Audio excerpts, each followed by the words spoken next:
जहां आईपीएल के खिलाड़ियों के लिए स्पेशल ट्रेनें चल सकती है, लेकिन देश के सैनिकों के लिए यहां पर एक भी सीट नहीं है।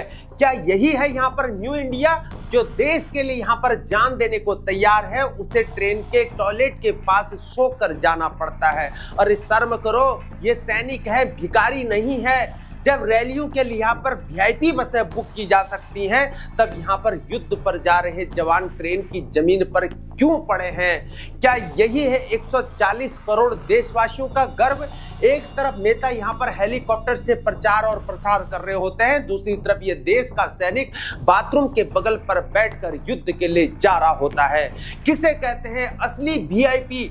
जिस देश के सैनिक यहाँ पर टॉयलेट के पास सोकर युद्ध लड़ने जा रहा हो, वहां सोशल मीडिया की ये देशभक्ति सबसे बड़ा मजाक बनकर रह जाती है। रेलवे का ये टीटी को रिश्वत देनी पड़ती है सिर्फ इसलिए कि ताकि एक सैनिक अपने देश की रक्षा करने जा सके। इससे शर्मनाक और क्या होगा? इस देश में आईपीएल के लिए स्पेशल ट्रेन चल सकती है, लेकिन उसी देश में जो अपनी जान की बाजी लगाता है, वो फौजी यहाँ पर ट्रेन के बाथरूम के बगल में सोता है। हमारे वो सैनिक जो बम और गोलियों का सामना करते हैं, उन्हें यहाँ पर टीटी को रिश्वत देनी पड़ती है सिर्फ एक सीट के लिए। क्या यही है न्यू इंडिया? क्या ये सैनिक सम्मान के लायक नहीं है? नेताओं को हेलीकॉप्टर मिलते हैं, यहाँ पर क्रिकेटर्स को एसी कोच मिलते हैं, और सैनिकों को यहाँ पर टॉयलेट के बगल की जगह मिलती है। ये एक कहानी नहीं है, ये एक तमाचा है हर उस व्यवस्था पर जो जय जवान तो कहती है, पर जवानों को इज्जत नहीं देती है। जय हिंद दोस्तों, मैं हूं हीरा परिहार और आप देख रहे हैं देशभक्ति डायलॉग। अगर आप चैनल पर नए हैं तो चैनल को जरूर सब्सक्राइब करें, वह वीडियो को लाइक व शेयर करना ना भूलें। दोस्तों, जहां ऑपरेशन सिंदूर के दौरान इंडियन आर्मी हो या इंडियन नेवी हो या इंडियन एयरफोर्स हो या हो पैरामिलिट्री फोर्स या हो सीएपीएफ या हो अदर सिक्योरिटी फोर्सेस, लगभग सभी को यहां पर रिकॉल किया जा रहा था। मुख्य रूप से वो लोग जो यहाँ पर डिफेंस ऑर्गेनाइजेशन से पर्टेन करते हैं। दोस्तों, पहले मैं आपको रिकॉल समझा देता हूँ कि ये होता क्या है। मिलिट्री के अंतर्गत दोस्तों पहले इसे टेलीग्राम कहा जाता था, जब हमारे पास यहाँ पर फोन नहीं हुआ करते थे, लेकिन अब फोन से ही यहाँ पर कॉल करके रिकॉल कर दिया जाता है। दोस्तों, सेना के जवानों को रिकॉल उसकी बटालियन में या उस इंस्टीट्यूट में कोई ऐसा काम जब उस जवान की यहाँ पर जरूरत पड़ गई हो, या कोई गेम हो या कोई एक्सरसाइज चल रही हो या यहाँ पर युद्ध जैसे हालात हो गए हो, लेकिन इन सब में सबकी रूलिंग्स यहाँ पर अलग अलग होती है। जैसे युद्ध के हालातों में जवानों को यहाँ पर रिकॉल का डॉक्यूमेंटेशन तैयार कर दिया जाता है और उनको कॉल करके उसका टाइम उसमें मेंशन किया जाता है, और टाइम के अकॉर्डिंग ही जितना दूर उस जवान का घर होता है, उस टाइम के अकॉर्डिंग उस जवान को अपनी ड्यूटी, अपनी बटालियन और अपनी लोकेशन में पहुंचना होता है। ऐसा न होने पर आर्मी रूल्स के अकॉर्डिंग उस जवान के खिलाफ कड़ी से कड़ी सजा का प्रावधान होता है। इसमें फिजिकली और इकोनॉमिकली और फ्यूचर प्रमोशन, यहाँ तक कि जवान को सेना से डिसमिस भी किया जा सकता है और उसका भविष्य हमेशा के लिए खराब भी हो सकता है। ऐसा सिविल डिपार्टमेंट, सिविल सरकारी विभागों में कहीं भी नहीं होता इस भारतवर्ष में। तो अब आते हैं यहाँ पर मुद्दे पर। दोस्तों, जब सेना ने अपने जवानों को रिकॉल किया था, तब जवानों का श्योर था कि वे जवान चाहे कैसे भी हालात हो, लेकिन उनको तो सफर करना ही था यहाँ पर, और दिए हुए समय के अकॉर्डिंग अपनी लोकेशन में उनको पहुंचना था।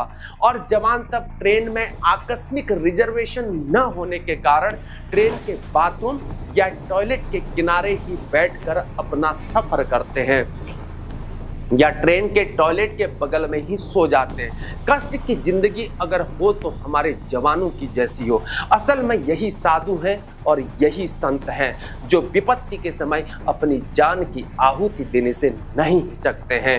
लेकिन यहाँ मुद्दा यह है कि ये जवान क्यों बाथरूम के बगल पर यहाँ पर सफर कर रहे हैं? क्या देश के रक्षकों का यह हाल शर्मनाक नहीं है? जबकि सरकार को यहाँ पर अतिरिक्त कोच की व्यवस्था करानी थी, यह ख्याल रेल मंत्री के दिमाग में क्यों नहीं आया?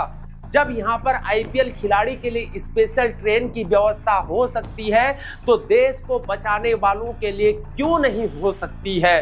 क्या ऐसा नजारा हमारे भारतवर्ष को नीचा नहीं दिखाता है, जहां हमारे वीरों को भेड़ बकरियों की तरह ट्रेन में भेजा जा रहा है? माना कि फौजियों को पता होता है कि उसको कष्ट ही झेलना है, लेकिन क्या हम उनके लिए ट्रेन में कोई कोच की व्यवस्था नहीं कर सकते हैं? माना कि फौजी ओ औलाद होता है जो यहाँ पर सीमेंट खाकर बजरी हगता है और बजरी खाकर सीमेंट को निकाल देता है, लेकिन फिर भी पार्टियां जहां लाखों करोड़ों रुपए चुनावों में खर्च कर देते हैं और स्वार्थी स्वागत के लिए यहां पर करोड़ों रुपए फूल बरसाने में ही खर्च कर देते हैं, तो फिर जवानों के लिए यहां पर उचित व्यवस्था क्यों नहीं है? क्या हमारी देशभक्ति केवल सोशल मीडिया तक ही सीमित रह गई है? क्या सोशल मीडिया में भारत माता की जय तक यहां पर सीमित रह गई है? कभी कभी तो मेरे दोस्तों लगता है कि आजकल के हालातों को देखकर यह लगता है कि देशभक्ति भी यहाँ पर मौके को देखकर आती है। कोई देशभक्ति को यहाँ पर राजनीतिक फायदे के लिए लेता है तो कोई यहाँ पर सेल्फ मोटिव के लिए देशभक्ति को लेता है। ऐसा प्रतीत होता है, तभी तो देश में लोग खाते तो हैं तिरंगे की कसम और करते यहाँ पर भ्रष्टाचार है, जो देश की प्रगति में रुकावट को पैदा करते हैं। चाहे मंत्री हो या नेता हो या कोई अधिकारी हो या कर्मचारी, मैं यहाँ पर सबकी बात नहीं कर रहा हूँ। इन जवानों को कभी टीटी के द्वारा परेशान किया जाता है तो कभी रिश्वत के रूप में यहाँ पर टीटी को पैसे देने पड़ते हैं। मेरे दोस्तों, मुझे आज भी याद है जब मैं ट्रेन में सफर किया करता था तो कभी कभार 2-3 दिन तक मैं सफर बाथरूम के बगल में गुजर जाता था मेरा, या कभी कभी मैं टीटी को यहाँ पर घूस दिया करता था। इवन मैंने तो टीटी को यहाँ पर रम की बोतल भी दी है, तब जाकर यहाँ पर हमें सीट मिला करती थी। खैर छोड़ो, ये तो तब की बात थी, लेकिन उस समय ट्रेन में मिलिट्री डिब्बा अलग से होता था, लेकिन वो भी भर जाता था, इसलिए ट्रेन के टॉयलेट के बगल में बैठकर ही हमको जाना पड़ता था और बैठे बैठे ही मैं सो जाया करता था। लेकिन क्या आजकल मिलिट्री कोच नहीं है?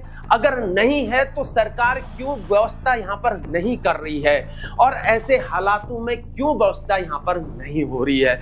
जब चुनाव की रैलियों में यहाँ पर पार्टियां लोगों को फ्री में बस का सफर करा सकती है, या सरकार सोशल मीडिया इन्फ्लुएंसर को फ्री में ट्रेन का सफर करा सकती है, वो भी एसी कोच के साथ, तो सरकार क्यों अपने जवानों को यहाँ पर ट्रेन में क्यों टॉयलेट के किनारे पर बैठाकर युद्ध के मैदान में भेजती है?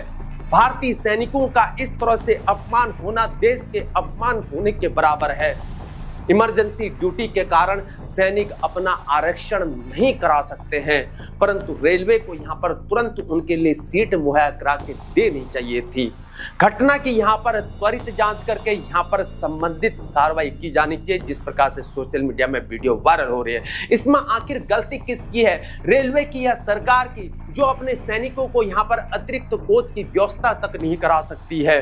अपने देश के लिए सैनिक दुश्मन से लड़ाई के लिए तैयार है। दुख की बात यह है कि रेलगाड़ी में सैनिक के लिए सीटें नहीं हैं। इनके बदले यहाँ पर अगर कोई वीआईपी होता तो उसको एसी कोच में यहाँ पर सीट मिल जाती। क्या इससे यह नहीं लगता है कि यहाँ पर प्रबंधन एवं कूटनीतिक यहाँ पर कमजोर है? मैं यहाँ पर अपने प्रैक्टिकल नॉलेज के अकॉर्डिंग यहाँ पर हकीकत से आपको रूबरू करा रहा हूँ। टीटी यहाँ पर बोलते हैं कि सीट कंफर्म क्यों नहीं कराई, लेकिन इन अकल के अंधों को कौन समझाए कि जब यहाँ पर छुट्टी मिलती है तब सब सीटें बुक होती हैं, तो कंफर्म सीट कहां से लाएं भाई? बाकी कोई स्पेशल कोटा तो होता नहीं है। आखिर गलती यहाँ पर किसकी है, सरकार की या उस जवान की? शर्म आती है हमें। क्या यह है न्यू इंडिया, जहां ऐसी व्यवस्था पर जो देश के सैनिकों को ऐसे हालातों में सफर करने के लिए मजबूर करते हैं? क्या हम ऐसे बनेंगे यहाँ पर विश्व गुरु, जहां अपने वीर जवानों के लिए यहाँ पर ट्रेन में एक अलग से कोच की व्यवस्था तक नहीं करा पा रहे हैं, वो भी यहाँ पर आकस्मिक हालातों के लिए? क्या यह भारत देश में ही ऐसा क्या संभव है जहां जवानों के लिए कोई सम्मान, कोई आदर भाव इस देश में नहीं बचा है? क्या हम अब यहाँ पर सोशल मीडिया पर बहुत बड़ी बड़ी हाकने, बहुत बड़ी बातें करते हैं? असल में यहाँ पर ग्राउंड में रियलिटी और हकीकत क्या है? लोग तो यह भी बोल देंगे यहाँ पर कि इन जवानों को सैलरी मिलती है। हाँ, मिलती है सैलरी, लेकिन सैलरी तो उस जवान के पे स्केल में और किसी सिविल डिपार्टमेंट में किसी कर्मचारी को भी तो मिलती है। ये क्यों नहीं कहते हैं आप? लेकिन क्या उसके साथ भी क्या ऐसा ही होता है? क्या वो फौजी जवान की तरह सैक्रिफाइस करता है? जबकि पे स्केल के अकॉर्डिंग वही चीज सिविल कर्मचारी को भी मिला करती है, लेकिन वो सैक्रिफाइस नहीं कर पाता है। क्या यही सम्मान है नमन यात्रा में इन सिंदूर वीरों का? हमें यह सब देखकर दुख होता है। इस तरह गैलरी में बाथरूम के पास सामान लेकर हमारे जवानों को जाता देख बहुत ज्यादा दुख होता है। सरकार को यहाँ पर चाहिए कि सेना के जवानों के लिए सीटों की व्यवस्था करे, ताकि हमारे जवान सम्मान पूर्वक आ और जा सके। आकस्मिक हालातों के लिए यहाँ पर अतिरिक्त कोच की व्यवस्था या रिजर्व सीट होना चाहिए। लेकिन विडंबना इस बात की है कि यहाँ 1% अमीर 99% सुविधाओं का उपभोग करता है, बाकी देश की सेवा में अपनी जान झोंकने वाले ट्रेन के टॉयलेट के बगल में सोकर अपना सफर तय करते हैं। सरकार को आर्मी के लिए यहाँ पर ट्रेन में स्पेशल कोटा रखना चाहिए और आकस्मिक हालातों के लिए रखना चाहिए। माना कि हमारे देश के सैनिक हर तरह से यहाँ पर व्यवस्थित हो जाते हैं, चाहे हालात कैसे भी हो, मगर सरकार को विशेष व्यवस्था यहाँ पर करानी चाहिए। जब नेता बाबाओं के लिए यहाँ पर हेलीकॉप्टर की व्यवस्था करा सकते हैं, तो क्या हमारे सैनिक किसी संत से कम है? क्या सैनिक देश की शान नहीं है? क्या उनके सफर के लिए एक सीट तक नहीं है? एक सैनिक अपनी जान की परवाह किए बगैर यहाँ पर देश की रक्षा करने के लिए दुश्मन की गोलियों का सामना करता है, बदले में उसे यहाँ पर इस आपातकालीन हालात में भी सीट नहीं मिलना, वाकई ये बहुत ही ज्यादा शर्मनाक है। देशभक्ति सिर्फ सोशल मीडिया तक ही सीमित है, ये अत्यंत दुखदाई है। 1-2 स्पेशल ट्रेन चलाई जा सकती हैं, परंतु यह दृश्य हम सब देखते रहते हैं। यह सुधारना बहुत जरूरी है। वैसे तो सभी को यहाँ पर युद्ध चाहिए, लेकिन वापस बुलाए जाने पर सरकार द्वारा कोई प्रबंध नहीं है। और तो और कोई रेलवे के टीटी भी यहाँ पर बदतमीजी यहाँ पर अलग से करते हैं। अगर अटेंडेंट को यहाँ पर पैसा दे दो तो कम से कम 2 बंदूकों अपने केबिन में छुपा कर ही वो ले जाएगा। यही सत्य है, यही कड़वा सत्य है। कई बार हम ऐसे सफर करना पड़ता है। यह सोशल मीडिया पर देशभक्ति के नारे लगाने से क्या फायदा, जब देश के सैनिकों को यहाँ पर युद्ध में जाने के दौरान भी उन्हें इस हालत में जाना पड़ रहा है। इस ट्रेन में सभी सवारियां पाकिस्तानी तो नहीं है, फिर हमारे वीर सैनिकों को अपने साथ सीट पर एडजस्ट क्यों नहीं करा सकते हम? इस पर सरकार को जवाब देना चाहिए कि हमारे जवान आखिर ट्रेन के फर्श पर लेटकर व टॉयलेट के बगल में बैठकर व ट्रेन के यहाँ पर बाथरूम के बगल में यहाँ पर सोकर सफर क्यों कर रहे हैं। यही सब कुछ है जो हमारे नैतिकता और मानवता पर सवाल को खड़ा करती है, क्योंकि हम सक्षम हैं। भारतीय रेलवे हमारे फौजी भाइयों के लिए बेहतर सेवा दे सकता है। अगर हमारे देश के प्रधानमंत्री चाहे तो यह सब हो सकता है।